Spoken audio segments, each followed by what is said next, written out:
Okay, good evening, everyone on the call, Diza, Jide, and every other person who is here, Barnabas, and of course, Mr. Chris. It's good to have you join us, and you're welcome to Only Where Have the Butterflies Gone.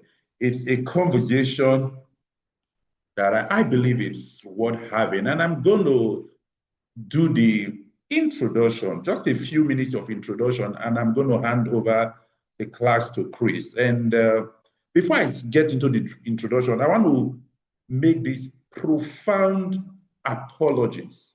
Our second speaker, Madam Anne Ekweme, would not be able to join us because she had a major family, what do I call, incidents that she won't be able to join us. And she sends her sincere apology. If there was any way she could walk around it to join us, she said she would have done everything to join us, but she will not be able to join us tonight. But I believe that what we are here for, we are still going to be able to deal with it. So Mr. Chris is in the house and he's going to help us. So now I'm just going to do a little background and then I'm going to get out of your way and hand over the class to Mr. Chris. I'll tell you where this whole conversations started from. Honey, where have the butterflies gone? And what do we mean by butterflies? Of course, not literal butterflies, but it's that kind of feeling when you ask some people, what is love? They say that love is the feeling you feel when you feel like you've never felt before. That what feeling. And some people call it the butterflies in the stomach. But the interesting thing where this whole conversation started from, I was speaking with somebody and we started looking at, after being in a relationship for a while, particularly the marriage relationship, it looks as if those feelings, those passions, those butterflies, like we call them, are gone. So the question is, where have the butterflies gone? We did enjoy that feeling, but now it seems blank. Where have the butterflies gone? So that's what we are considering tonight. So I'm just going to do an introduction and I start with my first thoughts for you tonight. And my first thought is that the person you are currently married to now, this is for people who are married. The person you are currently married to is not the person you got married to. I'm going to explain. For single people, I'm going to say the person you are going to get married to, 1 year, 2 years, 5 years down the line, they would not be the person you would be married to. Oh, am I speaking divorce? Not at all. Now, this is what I'm talking about. Change is inevitable. I'm sure we all heard that. Then the second thing I'm talking about, the only constant thing in life is change. And now this is the funny thing with change. You have changed. Your partner has also changed. That's one half of the equation. You have changed. Your partner has changed. And two, even your present composition, you will change. Your partner will change. It doesn't matter whether you are 30, 40, 50. As you age, as the season of life change, you will change. Your partner will change. The person you were when you got married is not who you are now. You have changed. Your partner too have changed. Somebody said that women get married to a man hoping that he does not change, but he does. Where some men get married to women hoping that the woman changes. And of course, it will happen. She will. But not exactly how they want her to change into. But change is inevitable in life. Beyond you changing and your spouse changing, the seasons are changing too. So there is internal change, there is external change. Sometimes the external change affects the internal change. Sometimes the internal change affects the external change, whether it's children, whether it's relocation, whether it's finances, whether it's business, whether it's family, extended family, I mean. Changes happen all around us. Seasons change and our life changes. Now I'm going to speak about something briefly.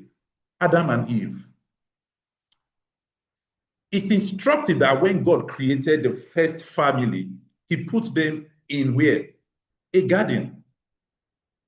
There's something quite instructive about that, looking at the conversations we are having. Why did God choose a garden? We call it the Garden of Eden.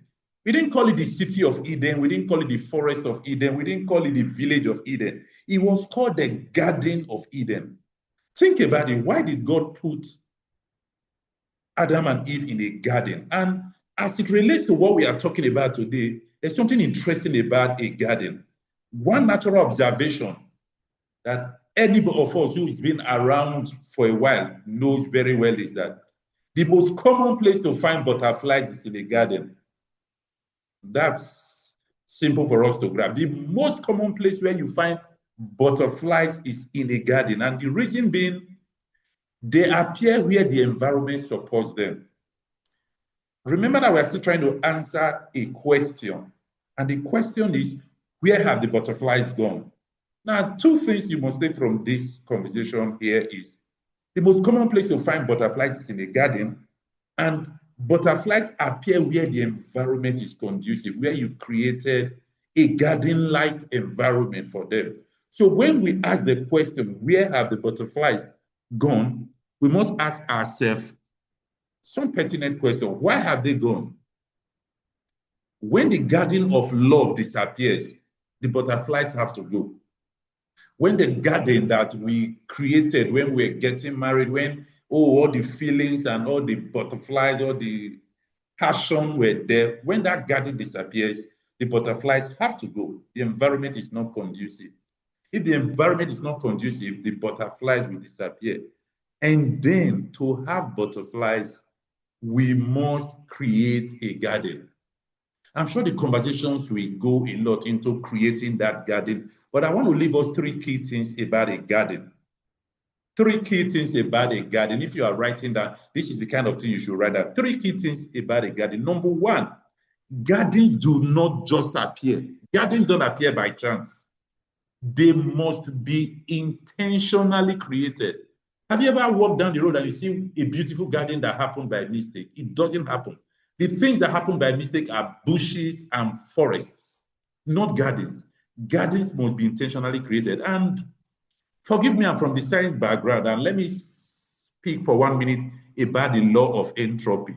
The law of entropy states simply that things naturally move from order to disorder. So whether it's a business, a house, or a car, or the world, or your relationship or your marriage, naturally left to itself, things move from order to disorder. And I'm saying that to say, love does not sustain itself automatically. It requires maintenance, attention, and energy. I remember having a conversation with somebody, and I said to the person, love takes work. It requires maintenance, like you maintain your car. It requires attention. It requires energy. Don't expect that you will do nothing and everything will just be okay. No. Things move towards chaos. Things move towards disorder. So to keep them in order, you must do something. Imagine driving a car with your hands on the steering wheel. It will definitely go off the road. No matter how straight the road is, after a while, there will be a detour on the road. There will be a bend. It will never take you to your destination if you don't intentionally steer the car. So three key things about a garden. Gardens do not appear by chance. Now, the second thing about it, two thoughts I should leave with you before I leave this page. Entropy is not dramatic, it's gradual. It means that the changes around, the gardens changing, building a garden or the garden becoming a forest, it happens gradually. Sometimes you won't notice the drift, you won't notice the change, but after a while you realize that, oh, we are far from where we started. There are no more butterflies. Decay is the default. Growth requires effort. Truth is, if you do nothing about your life, about your relationship, about the world, what will happen is decay. But to move you in the direction you want to go, it will take effort.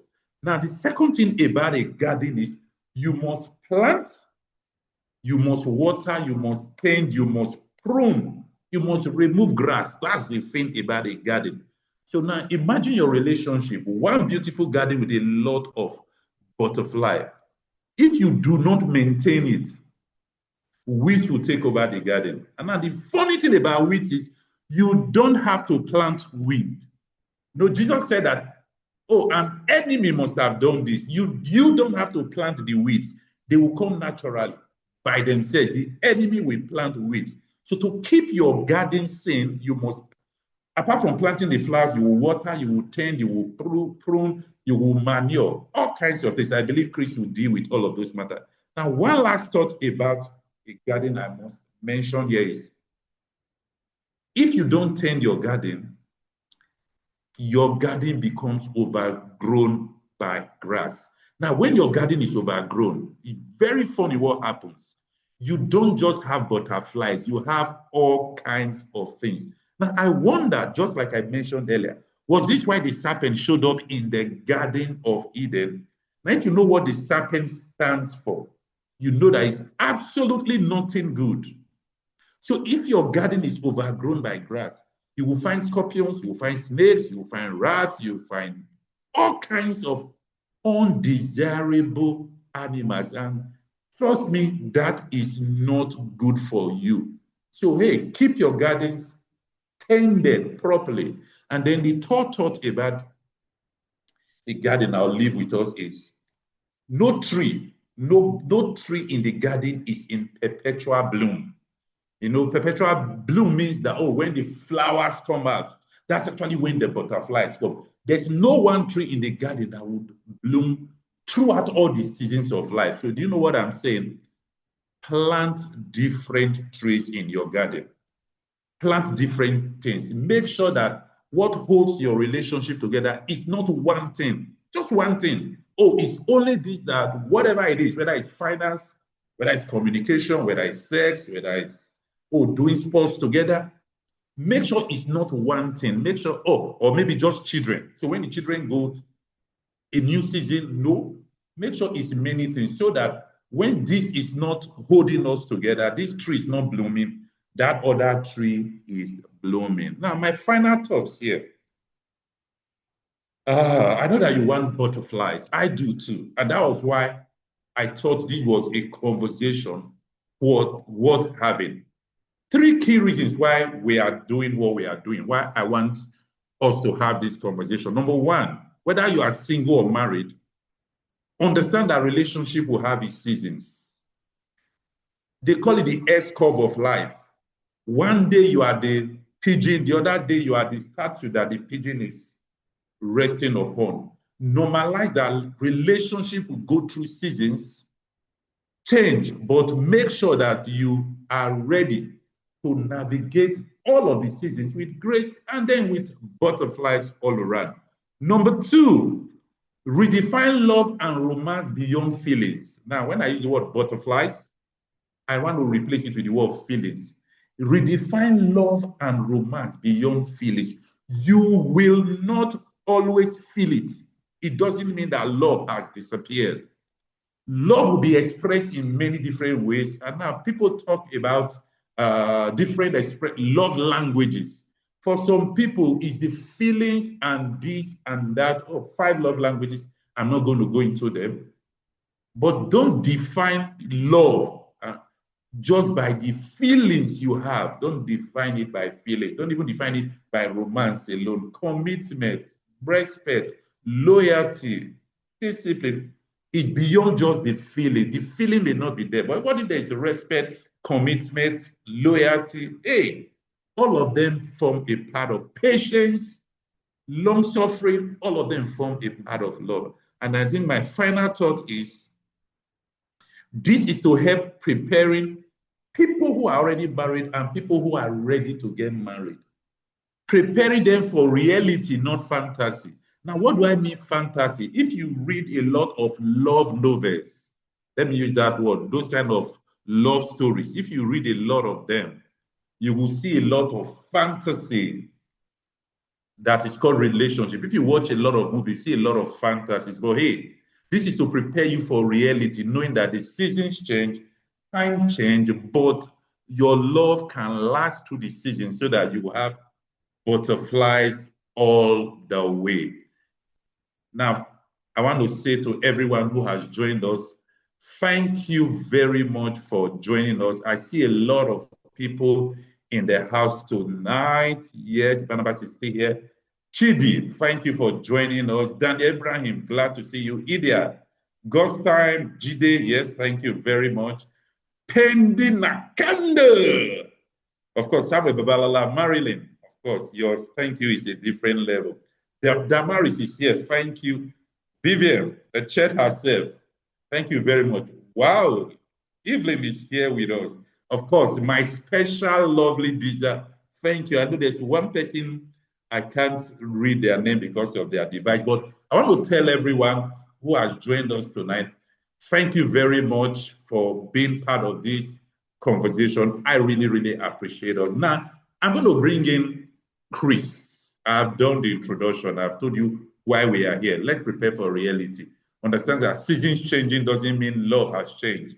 Define love beyond romance. That's the reason why we are doing it. So I'm going to bring in Chris to do justice to this matter. And like I said when we started, my sincere apologies from Madam Anne Ekweme. She wasn't able to join us tonight. She had a family situation that has taken her away, so she won't be able to join us. But I believe that our conversations today with Chris will still be very enriching. So I'm going to stop sharing so that officially I can hand over the evening to Chris. So, Mr. Chris, if yes, so officially I am handing over. So I'm going to turn off my video so that you can take over the class. Thank you very much. And for by way of introduction, Mr. Chris is the convener of the 24 karat family. Yes, if I got that correctly. If you understand gold, you know that 24 karat gold is, yes, top of the range, best quality. So when it comes to marriage, family, it's not just anyhow, it's not fake gold, it's the top level. And for me personally, he's been there for me. Okay, for many of us who don't know Chris, Chris and Shola are based in Abuja, and on a personal level, he's been there for me. So some of the things you are going to hear are things we've shared personally. So, Mr. Chris, thank you very much for doing us this honor. So it's my pleasure to hand over to you. So I'm going to mute my mic and turn off my camera. Please, let's make Chris welcome. And since we are online, you can just drop some emojis for him. We can't clap our hands like we do. So thank you very much, Chris. Please take over from now. Thank you. Very much. Thank you very much, Mr. Kenneth. If you can hear me clearly, please just say yes in the chat session. I would also encourage you to work with me in this chat area as well, because I definitely would need to know that you're with me. So yes, thank you for the yeses I'm getting. Thank you very much, everyone. So we would look into something that is really very important. And I want to thank Mr. Kenneth for inviting me to be a part of your evening. And I hope that I'll be able to add value to your relationships. I'll be able to add value to your lives. I make sure that if I'm to speak anywhere, I give in my utmost best. So what that means is that you would hear a lot of things. And I make sure that I exhaust all I have, in my mind to talk about. So I'm going to be sharing with you both from a personal experience, from science, research, and also, of course, from the perspective of spirituality, because I think and I believe that everything that you do fundamentally would be dependent on your level of spirituality or your depth of spirituality. In fact, love in itself, if the way you express love, the way you show love, the way you understand love shows the depth of your spiritual maturity. And so we would look at a couple of things, and I hope that it would be a blessing to you and it will add value to your lives. So we're looking at when love changes, understanding the seasons, pressures, and silent drifts in relationships. Thank you, Mr. Kenneth, for starting with that foundation, because it's really very important to understand that the person you got married to will not be the same person that you are married to in the next 5 years. It will not be the same person you are married to in the next 10 years. There will be evolution that would happen. There will be changes in seasons that would happen that will require a different version of them that you got married to.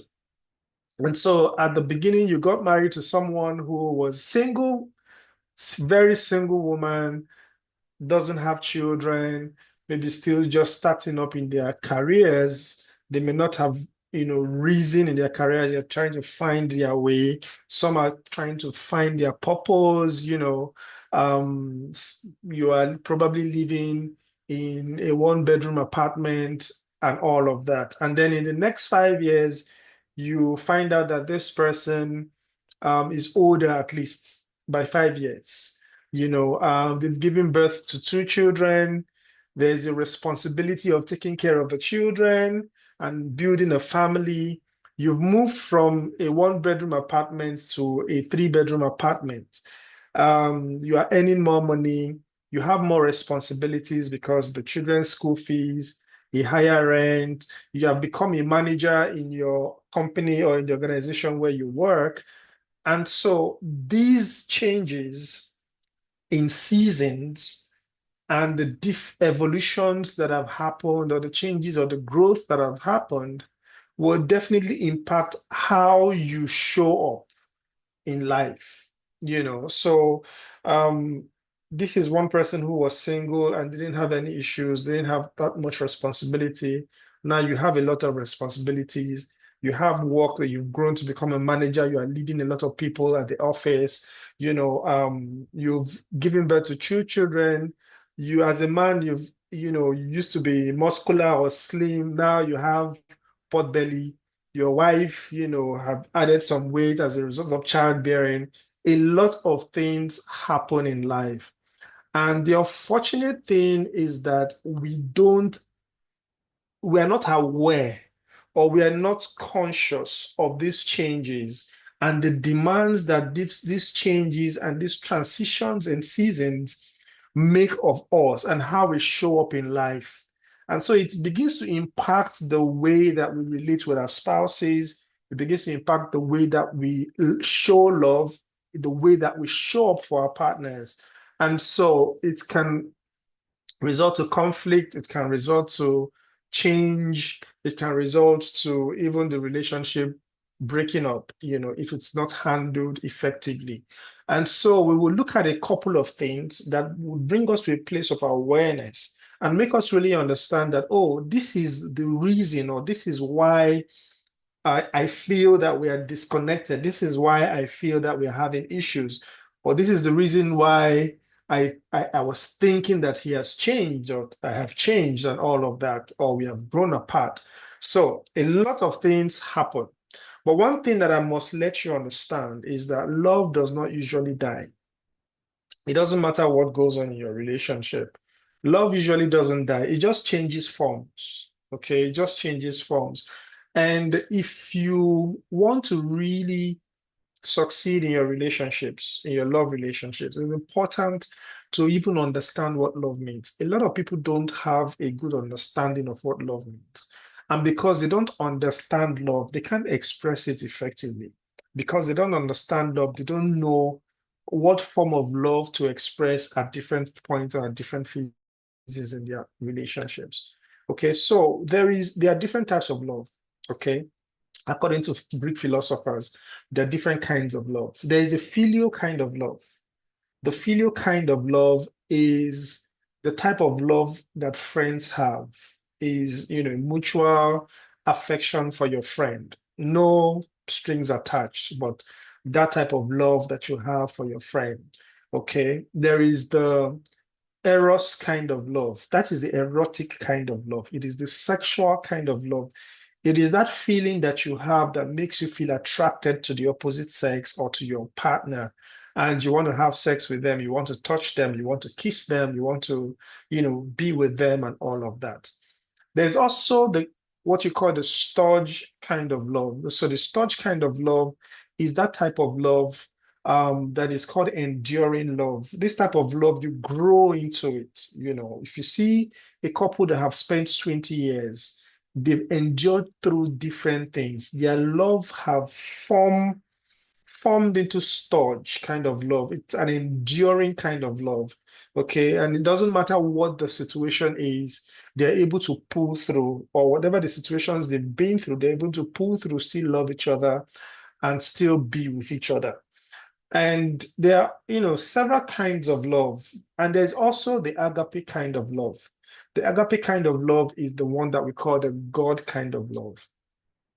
And that is the love that is unconditional. That is the love that never fails. Okay. That is the love that would love you in spite of. That is the love that if you really want to be with someone forever, that's the love that you must have. Because the other kinds of love, when they go through seasons, they change you change in feeling, or the change in feelings. Okay, so for instance, you you are married to someone, and you find out that all of a sudden you don't feel like having sex with them. You don't really feel that attraction again towards them. The mistake that a lot of people who don't understand what love means is that they begin to feel like, I don't think I love him anymore. I don't think she loves me anymore. And so we need to break up. That's a feeling of a kind of love that has maybe reduced in intensity, maybe as a result of the difference in season. Okay, so for instance, a pregnant woman may not want to even have sex with her husband. So does it mean that she no longer loves the man? She loves him, but as at that season in her life, or in that season of their relationship, she doesn't feel like having sex. Okay, she doesn't feel like anybody should touch her, because when you touch her, she feels irritated. So that's a season in their marriage that has made the eros kind of love, the intensity of eros kind of love, to reduce. That doesn't mean they don't love each other. It may not even be pregnancy. It may just be that there's stress in the relationship. The man is stressed, he's always tired. And so he goes to work because he's leading 150 people at work. He's doing a lot of work. He gets stressed, he comes back and he's tired. So he doesn't feel like showing affection. He doesn't feel like showing any kind of friendship love or any kind of erotic love and all of that. And so the woman may feel like he doesn't love me anymore. But it's a season, and the intensity of that kind of love may have reduced.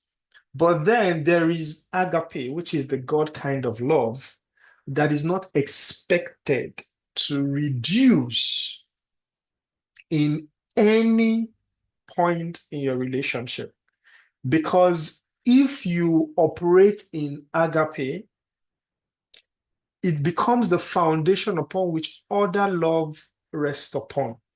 Because all these other love all types of love are also things that you have to express in your relationship. So it's important to have the God kind of love, which is the unconditional love. That even when the person is not showing love, you show them love. Even when the person, you don't feel like it, you still do it in spite of how you feel. Because this is what agape demands of us. When you step into that position of showing love through agape, you step in the position of God and you love like God. And so when your partner looks at you, there is a part of them that thinks that it is God that is loving them.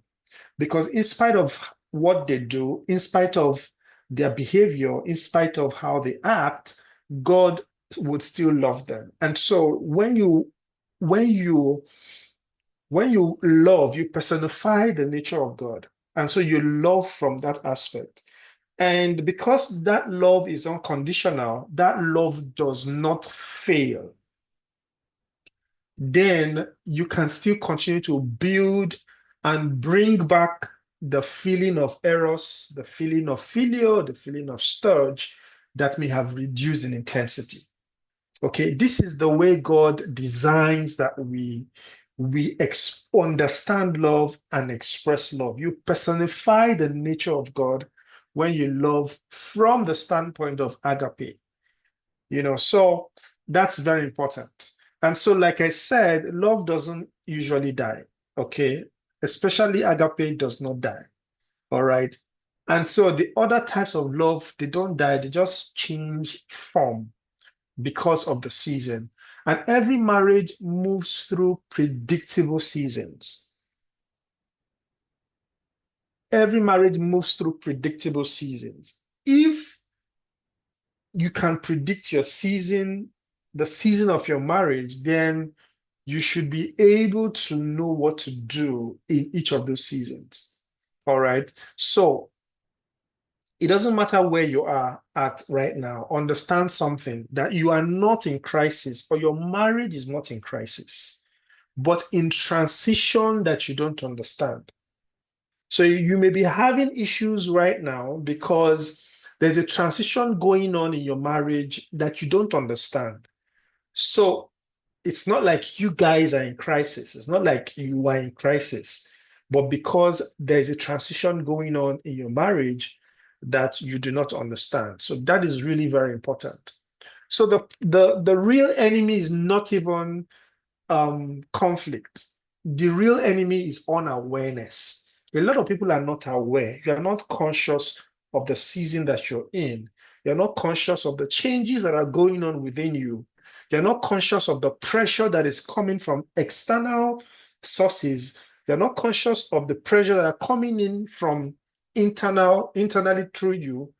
And because you are not conscious of those things, you are not aware of what is going on. You are absorbed into that situation, and there's always conflict happening. And so you can't address the conflict if you are not aware of what is going on. So the problem may not be that you're in crisis, the problem may not be the conflict. It may just be that you are not aware. So the danger is the silent drift, not the loud fights. People can really drift over a period of time. They end up becoming roommates. Their conversations are functional. What are you going to eat? The food is on the table. I've paid the school fees for the kids. That's the type of conversations they have. Their conversations have become functional conversations. And so they're no longer friends. They don't laugh like they used to laugh. They don't gist like they used to gist. A lot of things have changed and they didn't know. They were not aware that their lives or their relationships have drifted or they have drifted apart from each other because of the change in seasons. So the loud fights are just symptoms of the silent drifting that is happening between the two of you. And so it's important that you are aware and then you're able to know how to deal with that situation. All right. And so there are several seasons in marriage, and I'll try to make them very practical that you can relate with. So the first season that I would like to talk about is the romance phase or the romance season. Now, this is that season where everyone is emotionally very high. You're very excited. You're projecting perfection. This even starts from the dating phase of your relationship, the cutting phase of your relationship. You are really like very excited. Your effort is natural. Like it's the way that you show love is very natural, it's not stressful. Your communication is effortless. You want to talk to that person every single day, every single time. In fact, a lot of people talk for almost 18 hours out of the 24 hours. They are always talking, they are always checking up on each other, they are always sending voice notes, they are sending videos. The communication is effortless at this phase. Unrealistic expectations are also formed at this point. You have a lot of dream about your relationship. You have a lot of dream about your future and all of that. And so the risk that is associated with this phase is that a lot of people just think, or a lot of couples think that, this phase is the definition of love. love is perfect. Love is, communication is effortless. This is how it's going to be. So the foundation upon which they are defining their love is based on the first season of their relationship or the first season of their marriage. And when they do this, there is always a problem because when you go into the next phase of your marriage and your relationship, you begin to find out that, okay, it doesn't look like I made a mistake, going into this relationship. What is happening to us? Things are no longer the way they should be, and all of that. It's just a transition that is going on. So it's important to understand this risk and understand that you cannot really define love using the first phase of your relationship. Now, the second season of every marriage is the reality and responsibility phase. So now at this phase, things are becoming realer. So you're growing in your career. There's a lot of demand on you. You're traveling even more. You're doing a lot of work. You're coming back a bit late. You're stressed. You're tired. You're having kids. You're raising children. There is the responsibility of paying school fees. There's the responsibility of taking them to school, bringing them back from school, doing their homework with them, ensuring that they are okay, they are fine. There is the pressure of finances. You need to now make a lot of money or make more money as compared to when you were single to be able to take care of all the responsibilities. You now have in-laws. You have to deal with your in-laws. Okay, so, and of course, for women, the house management kind of like falls on their shoulder. They need to take care of everyone in the house. They need to make sure there is food. They need to make sure the house is clean. They need to, like a lot of things going on. There's the fatigue. There's the time pressure. So you don't even have time. You have a lot of work you need to do. You still have to spend time with your children. You still have to spend time with your wife or your husband. And you still also have to do the homework. You still have to cook. You still have to clean. And you don't even have so much time even for yourself to rest. So this is a season and it is very demanding. And so at this point, the key shift that happens is that love moves from emotions to responsibility. Okay, that's why a man would be happy to go out every day to work hard so he can take care of his family. For him, he's interpreting that as he loves his family. He loves his family. Okay, so he would do all his best, do overtime, um, look for more opportunities to make more money to be able to take care of his family, provide for his wife, provide for his kids. So the wife is also doing a lot of work.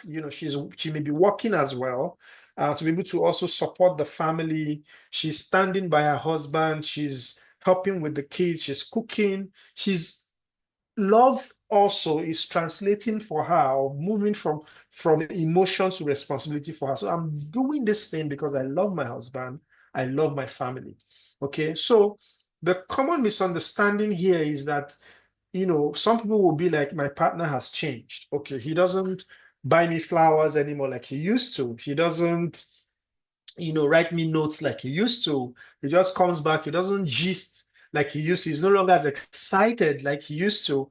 And the husband is saying, she's always saying she's tired. She doesn't want to have sex with me. Is it that I'm no longer attractive to her? Is it that she doesn't find me sexually attractive anymore?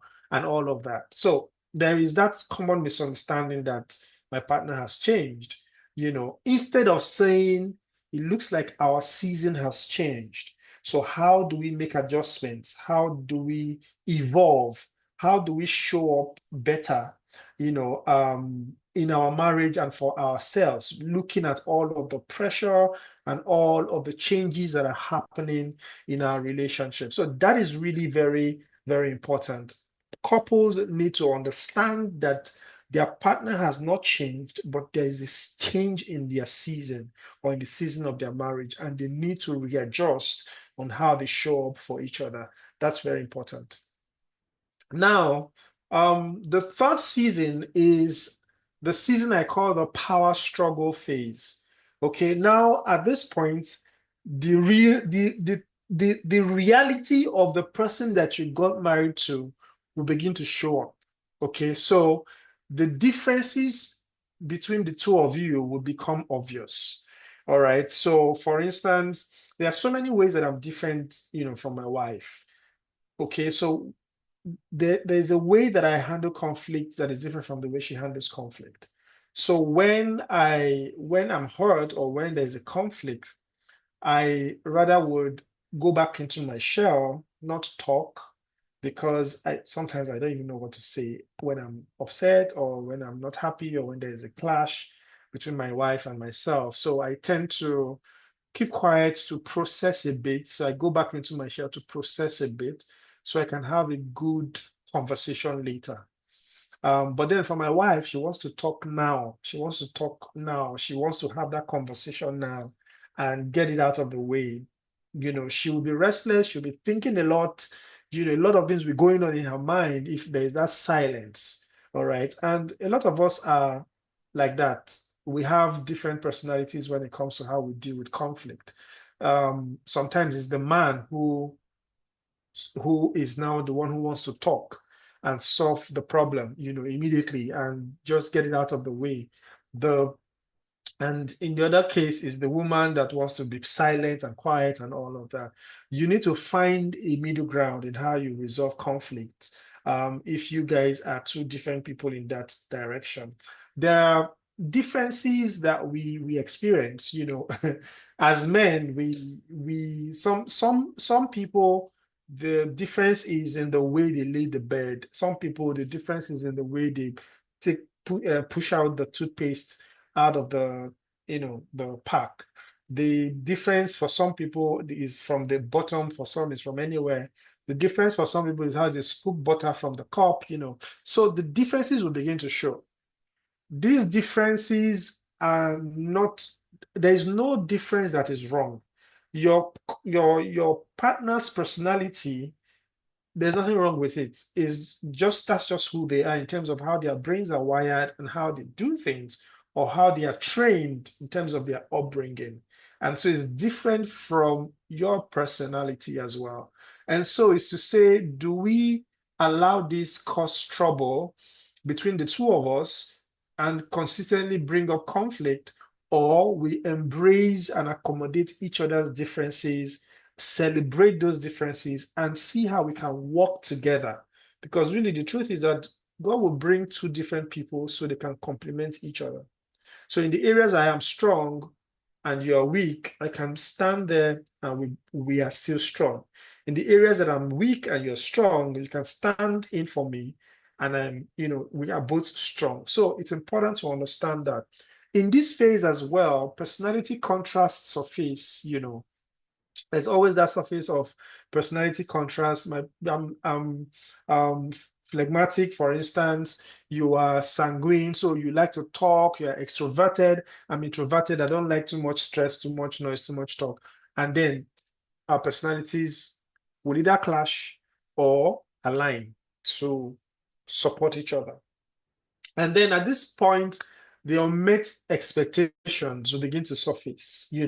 So, before you got married, you had different expectations. Some of them are actually unrealistic. This is the phase in your marriage where you begin to see that, so I thought that when this sister that I'm going to get married to, that she was firebrand, that she'll be praying 24 hours every day. Now we are married, she just prays only for 30 minutes every day. So those expectations that you had will begin to their unrealistic expectations or met expectations begin to come up, and then you begin to see them. Even at this phase, you have control versus respect battles.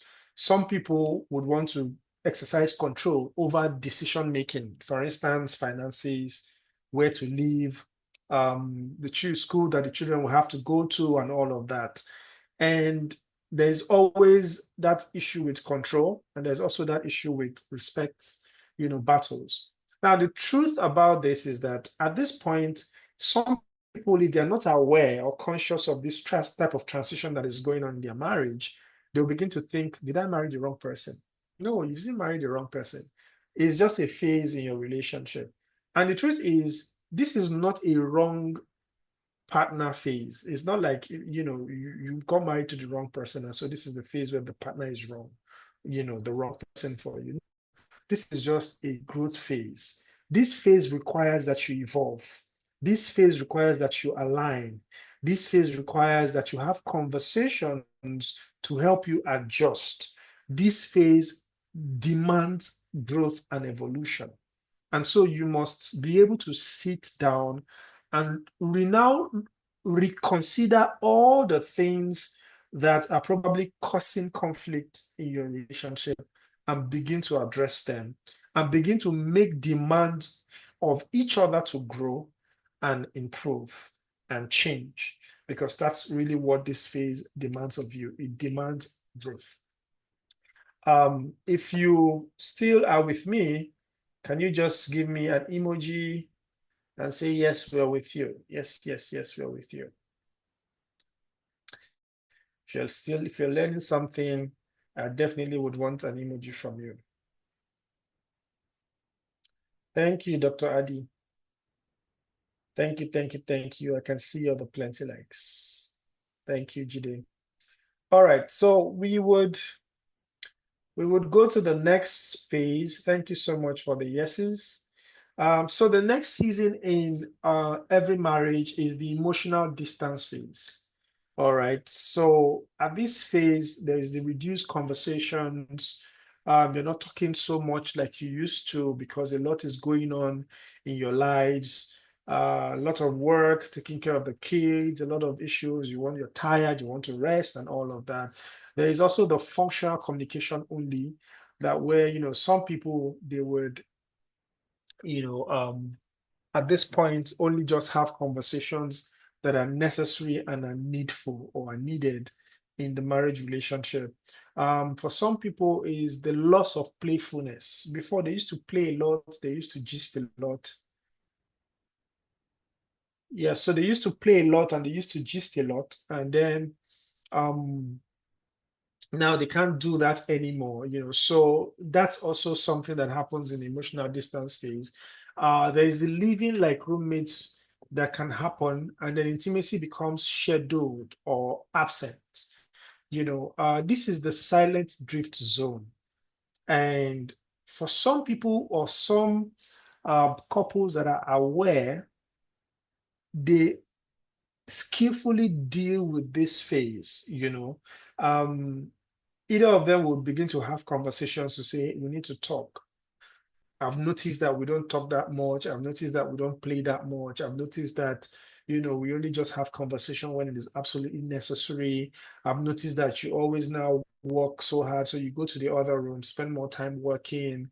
I've noticed that we don't really have that much intimacy anymore. I have to ask, you have to tell me you're not ready today. So maybe we can do that in the next 3 days and all of that. So several things can happen in this phase. So it's important to be conscious, be aware that there's a change that is going on, or there's something that is going on. My wife is very good at this. When she just notices within the week that we are not talking as much as we could, or she's not feeling connected as much as we could, she will bring it up. And then we'll have a conversation about it. We'll realign, and get back to the flow, find things to do, to laugh, to talk. We go out, have dinner, just to do things to get back to that place where there's no emotional distance. So it's important to understand that there could be phases in your life as a result of all the pressures that are going on, that would lead to this phase. And so it's important to deal with it, have conversations, and be intentional about it. And that's season 4. All right. So let's do the last season, which is season 5. And this is the mature love phase.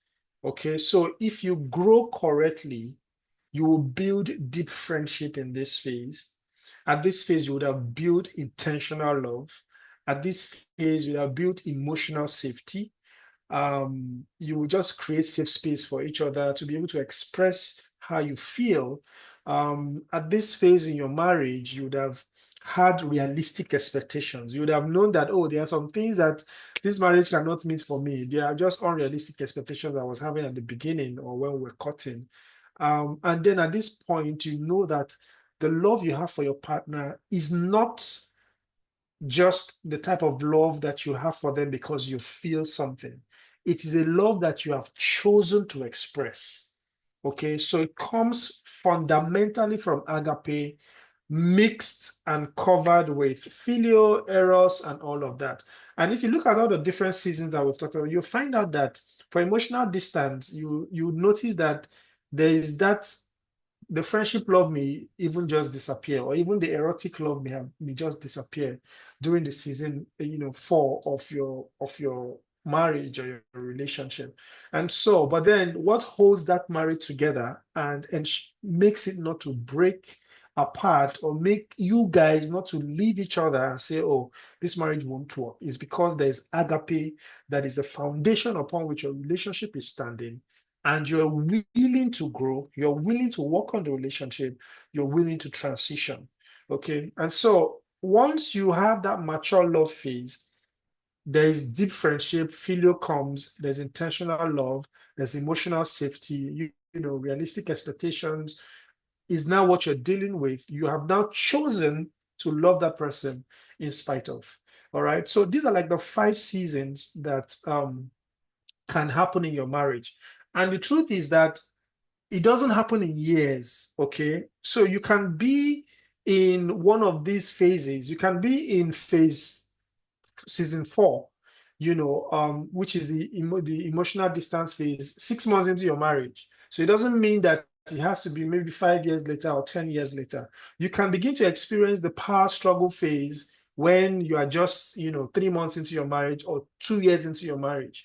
And so the truth is, any of these seasons can happen at any time in your marriage. Is for you to understand that, okay, there's a change in season, or there's a season that has come upon us that requires that we show up differently. It requires that we grow or we elevate to be able to effectively handle this new season and ensure that we still continue to grow without hurting each other a lot.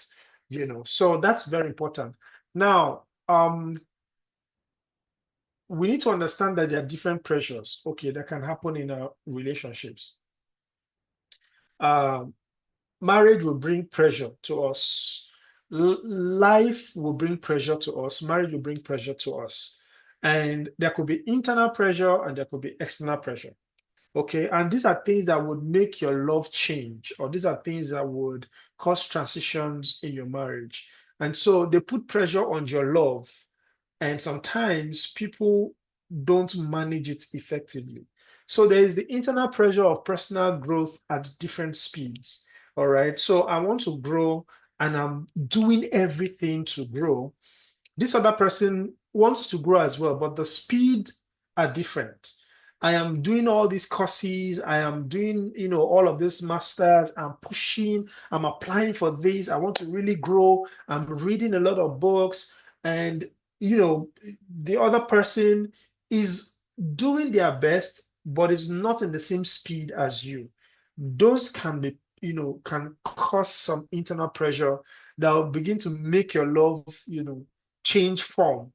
Unhealed childhood trauma and wounds are also things that are internal pressure that would make you not to really love your partner the way you should love them. That will begin to make you feel a certain type of way.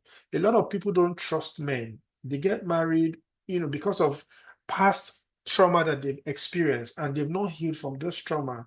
They get married and they don't trust their husband. That will change a lot of things in that relationship. A lot of times identity shifts. People grow. There's something you call midlife crisis. People get to a certain age and they begin to act in a type of way that you don't understand. So people begin to find their identity also at different points. Some people may not have had or understood who they are. And so they begin to discover their purpose, or they begin to, grow deeper in their spirituality, and they begin to identify, see themselves differently. And there is a definition of a new identity, which is now clashing with the other person's identity or the discovery of themselves. Hormonal and body changes can actually also happen, and it changes love. Some people get married, their wife was very slim, and then they get married, the woman has added weight because she has given birth to kids, and then you now no longer feel attracted towards them. The erotic love that you have for them begin to change form. So those are like internal pressure that comes in within that you have to deal with, and you have to come from a place of understanding from the beginning that changes like this would happen. Aging is another thing. You get older, wrinkles will come, gray hair will come. You look different from how you started, at the beginning. Now, there are also external pressures like work stress, financial strain, even parenting demands would come. How you want to raise your kids. These are all pressure. You have to do homework, you have to take them to school, bring them back. Lots of pressure. You have to spend time with them because you really want to get them to grow effectively. Social media comparison. Some people they allow social media to influence them. So they are comparing their husband with another man. They are saying, is that not your mate? He's driving this type of car. You don't even have a car. Those type of comparison. Oh, my friend has gone to Dubai or gone to Maldives, to enjoy themselves. Their husband took them there. And look at me here. I'm taking care of 3 children or 4 children. I've lost myself. Those type of comparisons can make you lose or make your love begin to change and change form. And then, of course, health challenges. That is the reality of life. Sometimes you, people fall sick. It's not their fault. You have to spend money, you have to hold forth for them or hang in there for them, which means that you don't have to demand for sex because their health won't take it. So many things can happen. And so that is also a season or where you have to understand that this is an external pressure. I have to walk around it and I have to be there for my partner rather than allowing it to change my love for them or change the form of my love. So these are like the internal and external pressures that can actually happen, that can make your love begin to change form or make you begin to feel a different type of way as compared to how you felt at the beginning of your marriage. So this is really very important because if you are aware of these things, you know that, oh, it is work stress. How do I handle this work stress? I think I need to make sure that I don't work or I close my laptop once I get home. I don't work when I get home. I make sure that I give time and attention to my wife. I make sure that I rest. I sleep well. Because when I'm under a lot of stress, it shows or it will reflect in my marriage. So it's that awareness. You don't just walk like a robot or a zombie that is not aware of what is going on. And it looks like life is controlling you and controlling your environment. When you are aware, you can sit down and deal with that situation. If it's financial strain, you're looking at it, oh, there's not a lot of money coming in. It's impacting our relationship, it's impacting our marriage. Things are not going well. What do I need to do? How do I make more money? What do I need to do? How do we work together to expand, increase? These are things that when seasons like that or pressure like that come on your way, you know how to handle them because you are aware of what the problem or what the pressure is. So that's really very critical. Now, I need to talk to you about something else. So when the silent drifts occur, couples just grow apart without noticing. Okay, the drift is usually very subtle, not dramatic. You think that you are doing life, everything is okay, but you don't know that over time you've started. The drift is not always dramatic. You just find out that your conversations become logistical.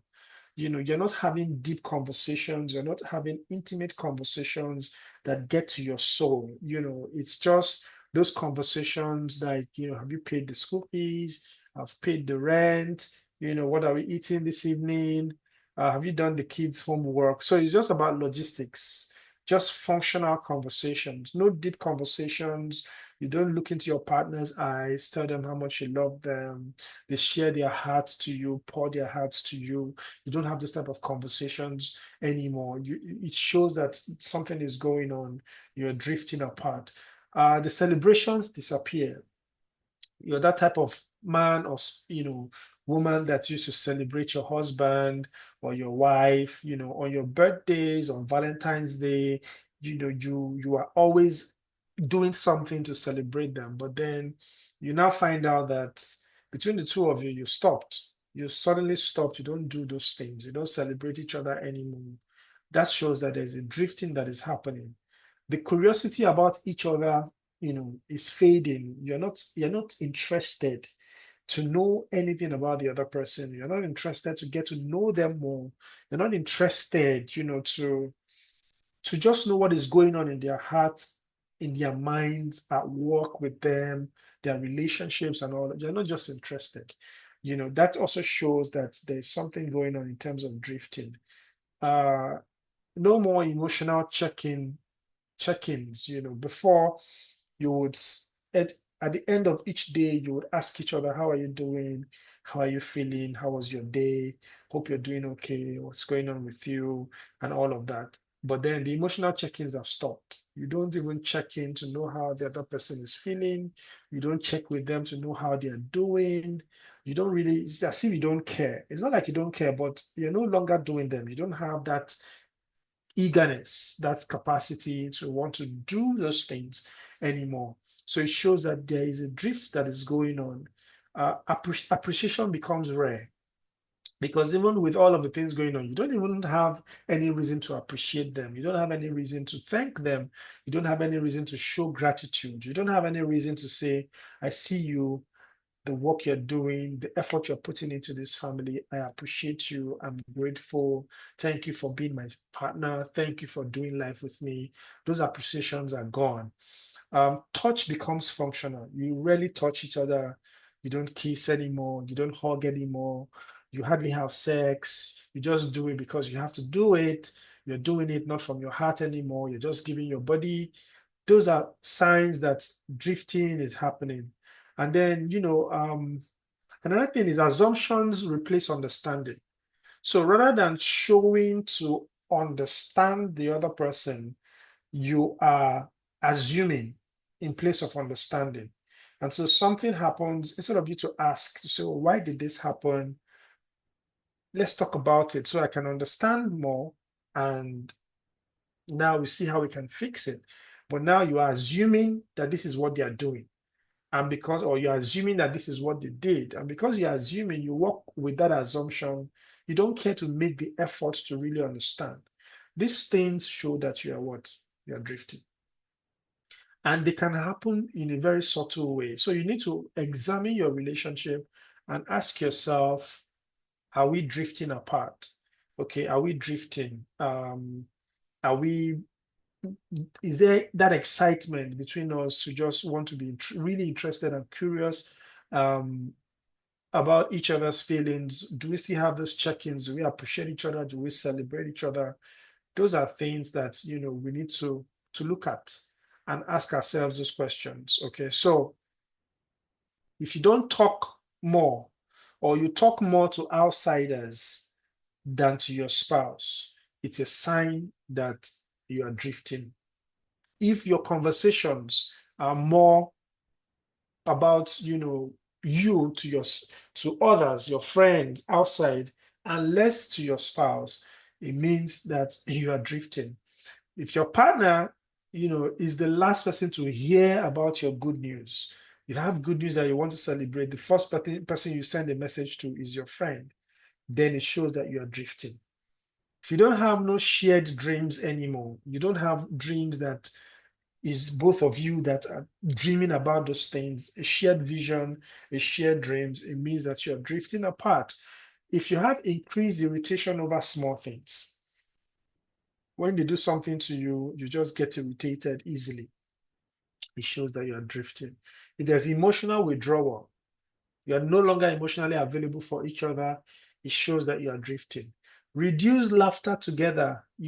Things don't make you laugh together anymore.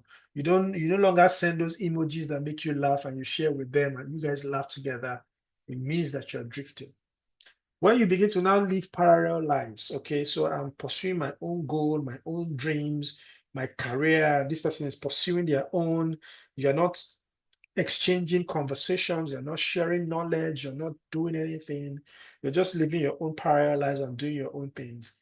It means that you are drifting.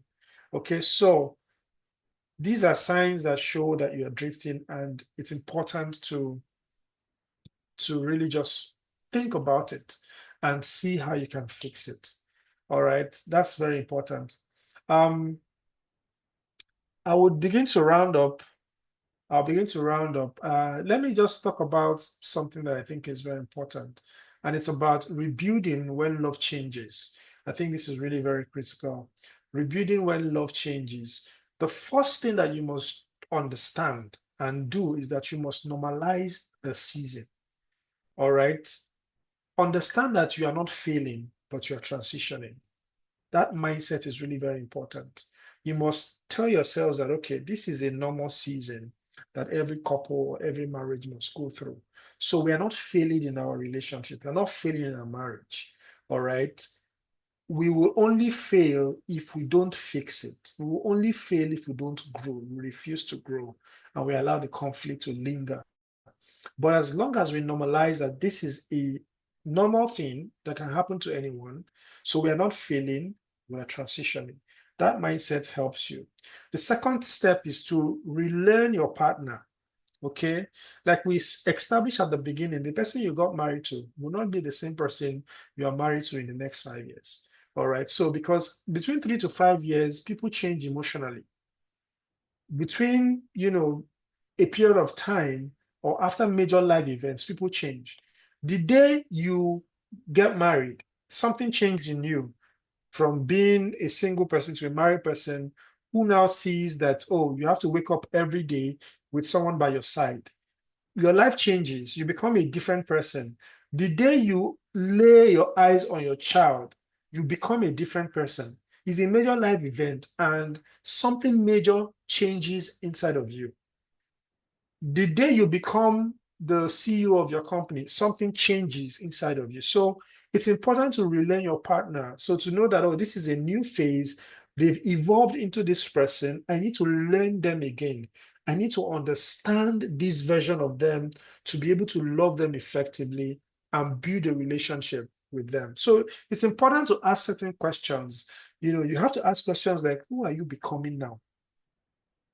What type of person have you become now? What are you afraid of?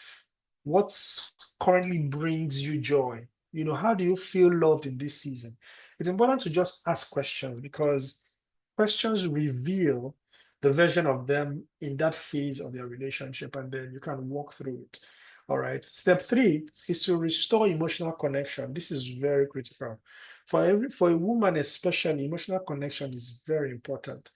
A woman feels connected to you when you have conversations with her, when you talk with her, when you affirm her, when you say nice things to her, when you say new sweet things to her, when you're romantic towards her. Those are the ways that she connects with you. For a man feels connected when he has sex. Once you have sex or when you're touching, you know, um, you're feeling connected already to the woman. And so it's important to restore connection between the both of you. Do the things that your partner would feel connected to you when they have that thing. So meet that need of theirs. Take daily 10 minutes, emotional check-in every day. It's very important. Weekly marriage meeting. Usually my wife and I we used to have like we go on dates almost like weekends, and we use that opportunity to have conversations and just to talk. Check in to see how the week went, check in to see our financial life, just have conversations about areas that we have concerns. There should be that monthly intentional time together as well. um Sometimes you need to go for a retreat. Just take 2 days, go to one Airbnb or go to a hotel, both of you stay, spend time together, have an annual retreat where you review the entire year. That's really very important. These are ways that you can actually use to restore emotional connection between the two of you. Step 4, rebuild friendship. Research shows, shows strong marriages are built on liking each other. If you really like each other, your marriage will be solid. Not just loving each other, because people show love because, oh, I love this person because I have agape or I have eros and all of that, but they don't really like each other. And that's why you find out that there are many couples who would rather not be in the same space with their partner. So they love traveling. They love going for work duties outside of the state. So they travel, they're happy. And so they spend only 1 week at home with their spouse. And anytime that they spend more than 1 week, both of them will begin to have issues. They're not comfortable. In fact, they'll be like, come and start going because they are used to, they don't like the person. So they don't like the person's company. You have to like your partner. you know that's also where deep friendship is built, is in liking each other rather than just loving the person. Yes, love is important, but like each other. And number 5, which is step 5, create new shared meanings. Okay. Dream together, work on projects together, build traditions, marriage, family traditions together, spending time together, having daily check-ins. Tell yourselves that you must hug each other at least 3 times every day. Make sure that you kiss at least 6 minutes every day at different intervals. Take walks together. Spend time and play with the kids together. These are family traditions that you can build. Eat together. Read together. Pray together. Have goals, shared goals together, work on your dreams together, have projects that you can do together. As you create new standard, new shared meanings, it helps to build, your relationship, make it stronger, and make your love come back, to the way that you used to be. That's really very critical. If you're still with me, can you share an emoji? Can you say yes, yes, yes, yes? I'm going to round up very soon. Yes, there are men that need constant communication, Judy. I agree with you. Maybe only sex. Very true. Very true. Um, yes, so we need to understand that communication is a human thing and not just a gender thing, so that is also very important. Yes, thank you, thank you, thank you. I can see that.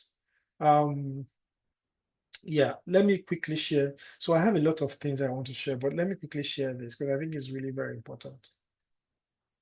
Now, there are 5 core needs that must be continuously met. It doesn't matter how, whatever season your relationship is or your marriage is, it's important that you think about these needs because if you meet them, it will help your relationship grow stronger. The first one is every spouse needs to feel seen. Okay? Every spouse needs to feel seen. Sometimes you can be really very busy and you don't see your partner. You don't see the effort they're making. You don't see the things that they're doing. Um, and it's not like you don't see it, but they don't feel like you see them because they are two different things. You are seeing your partner, but they don't feel seen because you've not expressed gratitude. You've not told them that you see them. You've not told them that you can recognize the effort that they make.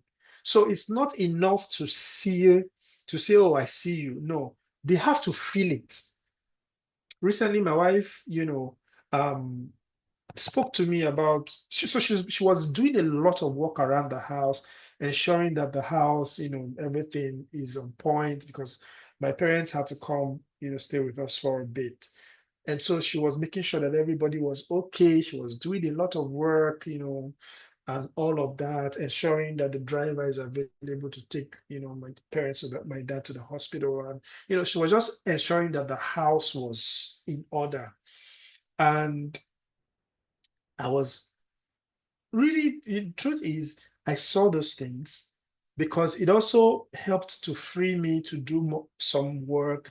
I don't have to bother about some things. I can walk, even stay, go have other meetings later in the day and all of that. And so she was covering up for me, and it made life easier for me. But she felt like I wasn't seeing her because I didn't take the time to appreciate her. I didn't take the time to tell her that I see all the work that you do. I see how you're coordinating, making sure that, my parents eat the food that they need to eat, ensuring that it's a lot of, just putting things in order. And so she didn't feel seen. And I just noticed that, okay, even though in my head I appreciated it, but I've not told her. So she has to feel seen. She has to feel like I see you, all the work that you're doing, and feel appreciated. And sometimes you just need to buy one small gift. It doesn't have to cost so much, but it's the thoughtfulness around it and a card to say thank you very much. Thank you for all you're doing. I see you and I really appreciate it. She will feel loved. They have to feel heard. That's the second need. They have to feel heard. They have to feel like they have a place in your life when it comes to suggestions, when it comes to making contributions, when it comes to even just having conversations. Maybe there's even a conflict and they are saying something and it looks as if you're not listening. So they have to feel heard. When they say something to you, they have to know that you heard them. You're making efforts to either improve change, address the issue, make them feel better, whatever it is.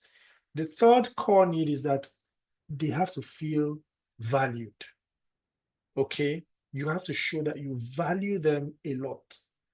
That's also a need that your partner um, needs. You also need it. So the both of you would have to express that. You have to show each other that you value each other, you appreciate the place, the value that the both of you bring into your lives. Your partner needs to feel safe. That's also another need. They need to feel safe. They need to feel safe that whenever there's trouble out there, they can run home to you and they will feel protected. They need to feel safe that they can share their feelings with you without any trouble, you know, without any issues. They need to feel safe that you will not physically abuse them. They need to feel safe that you will not emotionally abuse them. They need to feel safe that you will not financially abuse them. Safety is a need, and you must be able to provide that. You need to be your partner's safe space. And then they must feel desired. They must feel desired. Yes, I know you don't like sex. Your partner likes sex. You have to show that you desire them. You have to show that you desire them. You have to show that you want to spend time with them. You have to show that you love or you enjoy their company. You just want to be with them. When they're out of the house, to show that you desire them, you send them messages, say, I miss you. When are you coming back and all of that. When these things disappear, drifting will begin to happen. When these things disappear, drifting will begin to happen. So it's important to understand that these are needs and they must be met. These are needs that must be met. All right. So I'm going to be rounding up in about 5 minutes. Uh, Let me see one other thing that I'd like to share with you. Um, I have so many things I want to share, but because of time, so let me just share with you practical tools for couples that would help you. I want to share with you practical tools for couple that would help you build a very solid daily relationship, um, a daily routine that would help you guys. And it's about just questions, daily questions. You should be able to ask your spouse, how are you today? Really, not how are you fine, the regular response, no. But how are you today, really? Like, give them the opportunity to share how they feel, to share the deepest part of their soul with you, to share what's going on in their lives, to share what they are thinking, to share what they want to do. It's important to ask them, how are you today? Then you can also ask them, what stressed you today? Because a lot of times, as you begin to now think, you begin to find out that, oh, wow, so I've had to go through certain levels of stress that I really did not think about. I just unconsciously went through them and I'm back home. But now that you're asking me, I'm able to think about them and be like, and identify them really. Because what you're trying to do is that when you ask them what stressed them today, it's not so you just bring it to the surface. It's so that you can help them distress. It's so that you can help them to realign in terms of how they think about that situation. Okay, so if, for instance, they were stressed at work, they didn't like how their boss talked to them, mounted a lot of pressure on them to deliver on something. And so they dealt with it. They cried maybe at work and then they got back home and they may have thought that they've dealt with it, but they are feeling bitterness towards their boss. They did not know that they started feeling bitterness. They did not know that they are still feeling anger. They just feel like, oh, it's an everyday type of thing. But asking them, how are you today? How do you feel about this situation that stressed you? And they begin to share how they feel. What it does is that you now help them to identify their feeling and to say, okay, you know that as someone who works in love, you don't have to have resentment or bitterness towards your boss because when you do, it hurts you, not them. It can cause sickness, it can cause a lot of things in your body. So maybe you should let it go and give them a different perspective to how they see what has stressed them or the person that has stressed them. That's how you become a supportive and emotionally available partner because you're intentional about your conversations each day. Um, and then you can also ask them, how can I support you? They've gone through a lot that day. They have a lot of workload. They have a lot of things that they need to do. And so you're saying, how can I support you? Okay, you know what? Just relax. We don't have to cook this night. I'll order for food. Relax. I would, get hot water for you to have your bath. I'll do like a massage for you. I would massage your leg and all of those are ways to support your spouse to distress, to feel better, to feel good. All right. That's really very important. And then for weekly rituals, you can discuss your wins for the week. You can discuss your challenges for the week. You can discuss your emotional state. Where are you at emotionally? You can discuss practical needs. You can discuss, you can talk about even just appreciating each other for all the work that they've done or the things that they've done for the family and for you that week. So you can go on dates every weekend. They don't have to be expensive. You can take a walk, go to a garden, and buy one bottle of water. It's fine. You don't have to do restaurants if you don't have the money. But the idea is that you're intentionally creating time for each other. You go for a date, and then you can have these conversations. All right. And then monthly deep conversations are important as well. Are you happy? Where are you at in terms of your happiness state? It's very important because sometimes some people run the entire month, they are not happy, but they are not saying it. They don't even know that they are not happy. They're just living on autopilot. Sometimes ask your partner, are you happy? Do I make you happy? Are you happy in this marriage? Are you happy in this relationship? And if they give you if they say no, it's a feedback and you shouldn't be defensive about it. So okay, so maybe we need to talk about it and see how we can adjust and see what I can do better so that by the time we come back next month to have this conversation again, you will be in a better place. So it's important. What are you missing?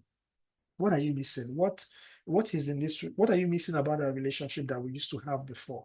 What do you want to come back? What should we improve on? These are questions that you can ask, on a monthly basis during your deep conversation moments, to be able to just ensure that you have these practical tools in your hands, to be able to help your relationship always be in alignment because you can be drifting, you don't know. With these questions, you come back if there's a drift that is already happening. All right. And I'll leave you with this truth that brings hope. The best marriages are not those who never drift. The best marriages are not those who never drift. They are those who know how to return. A lot of times you have different times in your marriage where there's a drifting that is happening. It's just in different degrees for some people. For some people, it's not so much they realign immediately because they're intentional. But the best of couples will always experience one level of drifting or the other. And so, like I said, it's just the degree that is different from one person or the other. And love changes because people grow. Life happens, seasons shift. Love will always, change. But love can be rechosen. You have to wake up every day to choose your partner. You have to wake up every day to choose to love your partner. Connection can be relearned. If you've lost that touch, you can relearn it, you can rebuild it. Intimacy can be rebuilt. So don't be that person who say, oh, we have gone beyond the level of repair. Nothing can happen between the two of us anymore. It's not true. Love doesn't really die, it just changes form. So what you need to do, especially when your love is founded on agape, your relationship cannot fail. You can rebuild it, you can restore it. Your marriage is not in trouble because love has changed. It is being invited to grow into a deeper, more intentional, more powerful version of yourself. Okay? So if you're having issues in your marriage, it's not because your marriage has failed. It is because there's a call for deeper, more intentional, more powerful version of you to elevate. You need to evolve into the demands that that new season or that season of your marriage demands of you or make of you, and then you live the best version of yourself. The question is not, do we still love each other? That shouldn't be the question. The real question is, are we willing to learn how to love each other in this new season of our marriage? That's really something that you must have in mind, okay? You must ask yourself, are we really willing to learn how to love each other in this new season of our lives? Am I willing to love this version of you that has evolved? Are you willing to love this version of me that has evolved? So it's in your hands to build a solid relationship and to work in awareness, because every time that there's a change or there's a transition that is happening, you must work in awareness and make sure that you align immediately, you readjust, you grow, you improve, and you keep moving forward. I'm going to stop here. Thank you very much for listening to me. Thank you, everyone. Thank you, thank you, thank you, thank you, thank you, thank you, thank you, thank you. I expect like 1,000 emojis if it is possible. Mr. Chris, thank you very much. In Indian, they say namaste. My sincere appreciation for the time we have had, for the conversation we have had, and it all works together for good at the end of the day. If we had a second speaker, we wouldn't have had all this time. Okay, just to mention, by the way, our second speaker couldn't make it. She had a personal engagement, so she sends her sincere apologies. Now, before I let Chris go, I'm going to allow us to take questions for 10 minutes. So if you want to type a question in the comment section, of course, in the chat room, please put your questions there. If you want to ask your question, unmute your mic and ask your question. So Chris, thank you very much. I'm really, really grateful. And for everyone who has joined us, I'm sure you have gotten value, something you can take home. And, one of the things I like for me on my own is that my wife is on this conversation. So if I ask her certain questions, she knows where the question is coming from. I don't have to explain too much. So if you have questions, please, the floor is open. Just unmute yourself. You can put your hands up. Chris will recognize you, or unmute yourself and then ask your question. So please go ahead if you have a question. You can type it in the comment section. Okay. Chris, there's a question in the chat room. A question in the chat room. So let's take it. Let's start with that.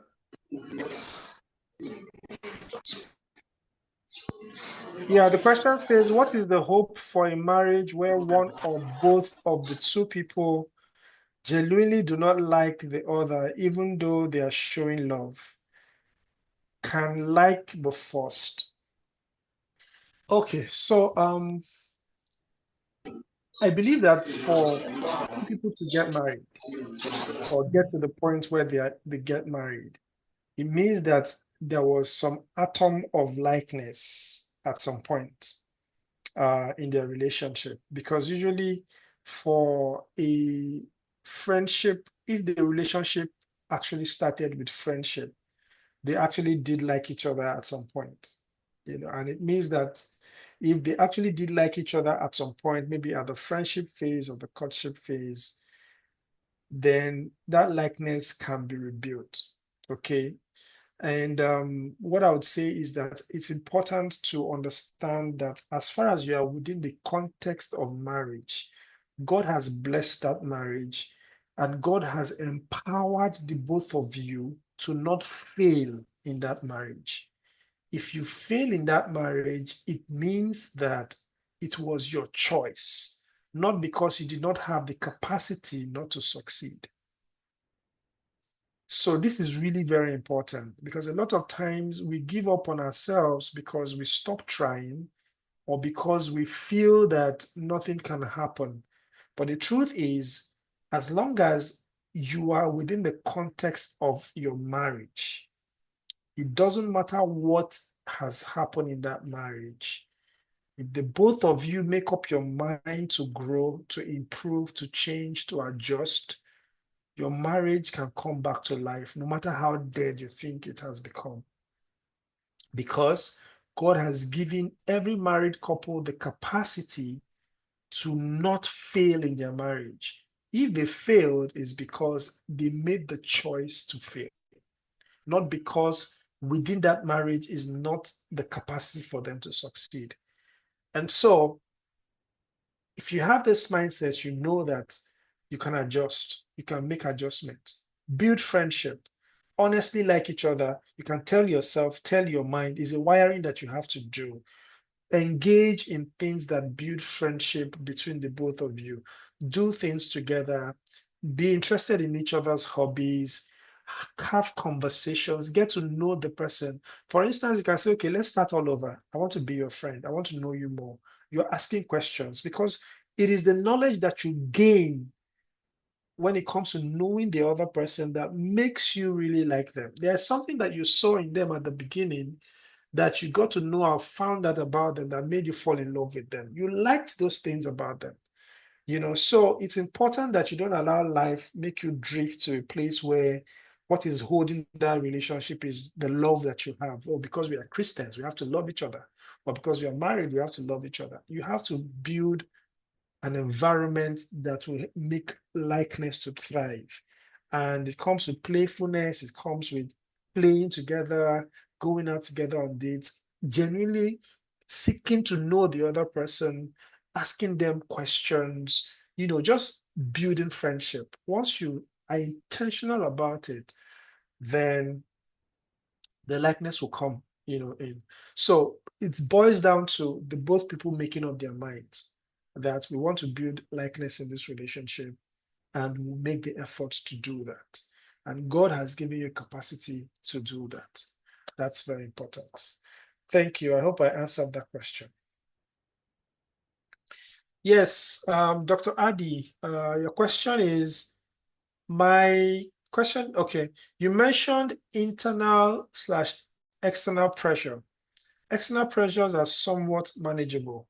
How about internal pressures or your partner that you aren't even aware of? How do you handle such, especially when there has been a decline in communication? Yeah, if you have to rebuild communication, because it is like I shared earlier, it is in those daily conversations that you have, weekly conversations that you have, monthly conversations that you have, that you can actually find out the type of pressure that is going on internally in your spouse. Okay. So if they feel safe, you have to, like I said, there are needs that you have to meet. They have to feel seen, they have to feel heard, they have to, you have to be their safe space, so they have to feel safe. So there is that emotional safety that you create for them to be able to talk to you. And so when you're able to meet the need of them feeling heard, they know that when they talk to you, you will listen, you will act on it, you will show up for them. Then they will begin to talk to you. They will open up, because a lot of times, especially for men, we hardly talk. Men hardly talk. We hardly share the pressure that we go through. We hardly share the financial stress that we're going through. We just want to deal with it ourselves, and sometimes we don't talk about it to our spouses, which is not really encouraging. So it's important that we have those conversations, we ask those questions on a daily basis. So we have to be intentional about building communication, about meeting each other's needs, because we create that space for the other person to share their feelings, share the pressure they are going through. You also can share the same pressure that you're going through, and then you can deal with this pressure and address them. Because really, you can't get anything out of the other person if you don't communicate. And so you have to create that atmosphere to encourage vulnerability, to encourage effective communication and the sharing of your feelings. I hope that has answered your question. Thank you. Any other question? Okay, Mr. Chris, Yes, sir. can permit me to ask the last question so that we can wrap up from here. I just wanted you to touch on, when you talked about the season, to talk about, it leads you about the emotion, the mature love. The reason why I wanted to speak about it, oh, somebody said they have a question that you didn't call out, Chris. Oh, okay. Let's see. Um, Oh, you didn't okay. call out my own question. Oh, That's Jide, Jide's question. let me Yes, I see. can see that. Oh, what do you do to force a conversation with your partner? Oh, okay. Okay. Okay. Let me read that. What do you do to force a conversation with your partner? Because left to her, she can go on without it. But I see communication as very key to most things in marriage. I believe one has to be intentional about this. Also, what you prioritize, you give attention to. What else can I do to make her love conversations? Okay. Yeah, conversation is really very important. It's key for every relationship. If she doesn't like to have conversations or communicate, it means that there's a need to create the atmosphere for her to talk. She may not also be the type of person who instigates conversations or who initiates conversations. You probably would have to make the effort to start initiating conversations, because if she keeps quiet, you keep quiet, nothing would happen. But I'm sure that if, of course, she loves you, and if you begin to have conversations with her, not just conversations that you talk and you expect her to talk, no, conversations where you are asking her questions. Because if she's finding it difficult to have conversations, she may not naturally be creative about what to say. So the best thing to do would be to be asking her questions. When you ask her questions, she will be able to respond. She may not initially be enjoying it, but create an atmosphere that would make her love to have conversations with you. It means that you have to show her affection, you have to be romantic, give her gifts, show her acts of service, just do things romantically that would make her feel connected to you. Because a lot of times when someone doesn't want to really talk, it means they don't want to connect. So do things that softens the environment, that creates the atmosphere for communication to naturally happen. And so you need to also meet her needs. Those needs are important. If she used to talk before and you don't listen to her, she may have just zoned off and decide that she's not going to be talking anymore. So it's important to think about these things. First, it's important to create the atmosphere to encourage conversations. It's important to ask questions and not leave the burden on her to initiate the conversations. It's important that you meet her needs. It's important that you are intentional, you have conversations and let her know that, sweetie, I think that we need to have more conversations. It helps to build a relationship. And I would really love that you're a part of, you are also in this with me. And so make it a ritual, because if she looks forward to a conversation every evening, not you do today and the next time you want to have conversation is next week, you must have lost that touch. But have a tradition that every evening we would have our daily conversations. I've given you examples of daily conversations that you can have. By the time you are done, 10, 15 minutes of quality conversation where you're looking at each other and you're having those conversations, it begins to build. Because for a woman, conversations get her connected to you. So if she's not interested, it means that she needs to trust again that she wants to really stay connected with you. And so you need to have to continue to build that. So create the atmosphere, meet her needs, and gradually be intentional about the questions that you also ask her, because you have to be creative. You need to ask questions that draw her, make her feel good about herself, make her feel valued, make her, just think about things that would make her, by the time she's done talking with you, she feels loved, she feels wanted, desired, heard, seen. She would want to talk every day. So, because she knows that by the time she's done having this type of conversations with you, she will feel loved. And that builds or fills her emotional bank account. That makes her feel connected to you, and she'll want to do that every day.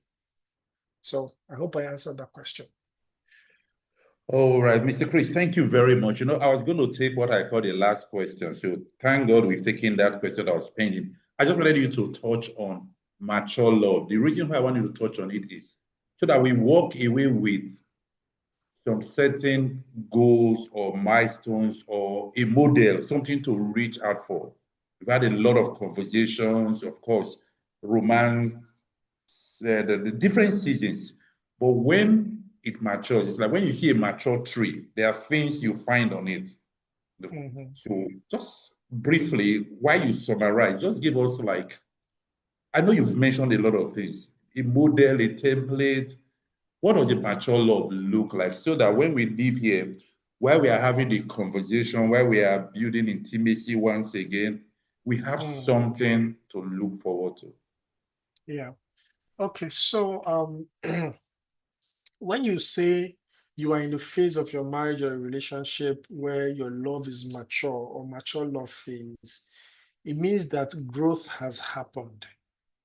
It means that you have improved. It means that you have changed positively. It means that you have worked on yourselves. You understand each other better. You know how to treat each other better. You can almost look at each other and you know what the other person is thinking, because there has been a lot of sync and a lot of alignment. You would find deep friendship in this type of relationship. You are both now good friends. You can tell each other anything. You can laugh over everything. You can gossip about everything. You don't stay mad at each other. You see friends that are really best friends, they don't stay mad at each other for a long time. Once they have issues, they resolve it, they move on. They tell themselves, I know him that he will come around. They know that they can't break up this friendship no matter what happens. But they will just know that, okay, this fight that we're having will not break anything. We will always come back, So there's that deep friendship. It shows that there's a lot of work that has happened. Mr. Kenneth, you gave an example of a garden, and a mature love phase of a relationship is like, it's like a garden with fruits, because the gardeners have worked on it. For instance, you, the bridegroom, you've worked on your wife. You've worked on that relationship as the husbandman. You've cleared the weed of bad character. and you've improved, you've become a better version of yourself. So there's a lot of intentionality in the way you express love to each other. You're not just randomly showing love, you are showing love intentionally every day. You are doing the right things to make sure that the other person feels loved and you're building a solid relationship. There is an emotional safety that happens. Emotionally, the both of you, you know that you have come to that place that there's a safe space. Um, there's also that endurance that you have in your relationship. In a mature love phase, the circumstances that you go through, even if the world is against the two of you, once you know you have each other, you know you are good. You know you can't fail. You know you can't be broken. You know that you can also be, have that emotional safety between the two of you. You know that it doesn't matter what is happening around your husband or your wife. You know they love you. You know they will always come back home to you. Also, at this phase, you don't have unrealistic expectations. You don't have, you know, highfalutin things that you want your spouse to do. Now you've come to a place where you've gone through several phases of your relationship and you have full understanding, or you have very deep understanding of each other, of your marriage, of your relationship, of your children, and all the different variables that define your marriage. And so you have a realistic expectation of each other. You know what to expect of each other, and you know what you can give of each other.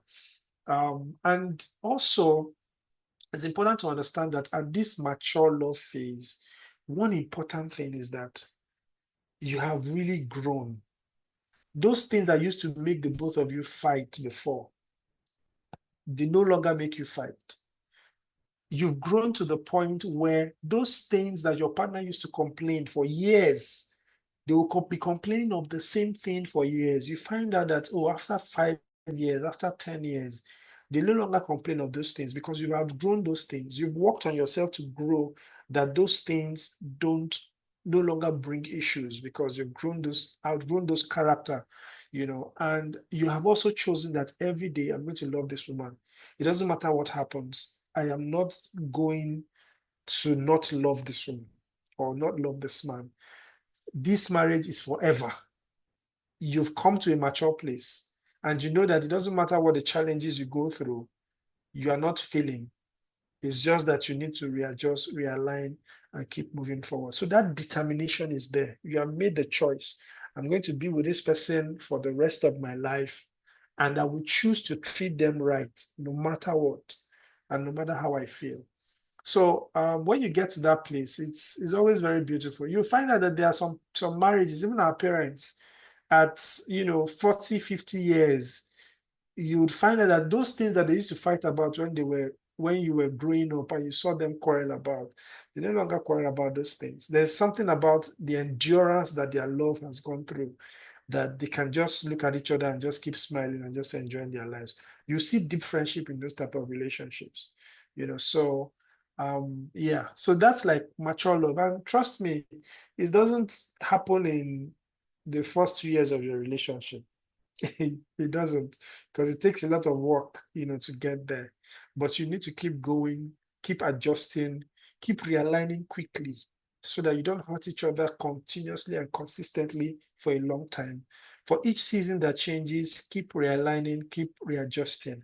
And it takes a lot of conversation, it takes a lot of asking of questions, it takes a lot of realignment, to make sure that the transition or the dealings that you have in every transition or every season in your marriage is seamless and it doesn't cause a lot of pain, because a lot of people stay in a season for a long time and there's a lot of pain that they go through, so that quick adjustment in every season that comes is very critical.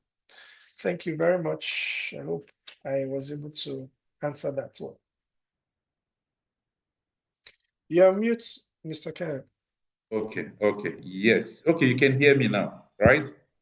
Okay, Yes. while I wrap it up in the next 2 minutes, if you are available to put on your mic, sorry, your camera, please put on your camera. I don't mind seeing some faces. Just put on your camera. If you can, that if you've not removed your wig or weave on, you know, the way it is, right? Mm. Or if you are not without a shirt. But if you can't, no problem at all. I'd love to take a picture. Now, I'll say these few things while in summary. Chris says it requires work.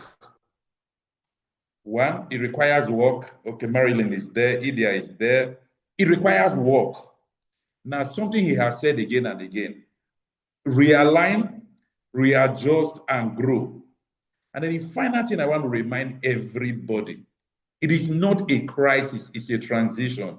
That's about perspective. If you think it's a crisis, it becomes a crisis.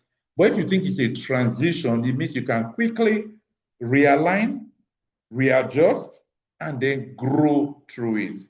So, Mr. Chris, thank you, thank you, thank you very much. It's been almost 2 hours of the conversation. So if you can put your hands together, if you have an emoji to share, you can just, I think that's what we do online.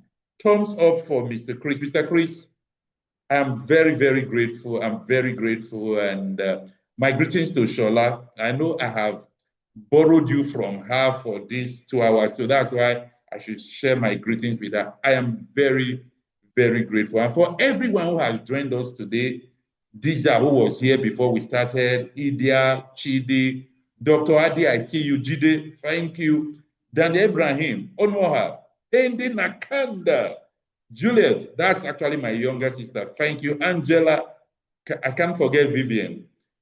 God's time, thank you very much. Mr. Max, yes, I'm trying to see I cover everybody's.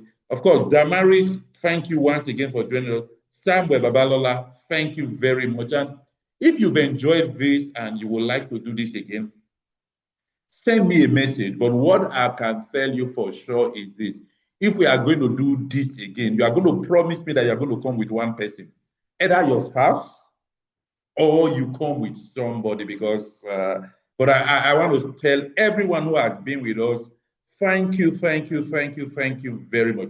And Mr. Chris, my deepest appreciation for taking out your time and for sharing your heart, yourself, even your family, even your, let me say, some places where you know, oh, I didn't do that well, for sharing sincerely with us. We are very grateful. So, to everyone who has been part of this, it's been my pleasure being your host, and it's been a joy spending this evening with you. So, till we meet again, and like Kule Shorion will say, if we are related, we'll meet again. For example, I'm related with my wife, so I'm going to see her in a few minutes. I'm in the office, she's at home, but we are related, so I'm going to join her in a few minutes. So for every other person here, it's been my pleasure, and do have a very lovely evening, and wish you all the very best in your relationship. And remember what I said at the beginning.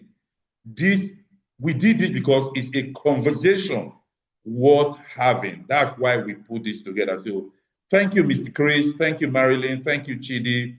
Thank you, Juliet. And thank you, everyone. It's been a pleasure. So good night, everybody. Enjoy your evening and enjoy Thank the you, rest everyone. of Have a your good night. lovely relationship. So good night, all. And okay, this recording is going to be available from tomorrow. So I'll put it somewhere. I'll put it somewhere. If you send me a message, I'll share the link with you tomorrow. So thank you all very much. It's been my pleasure. Bye for now.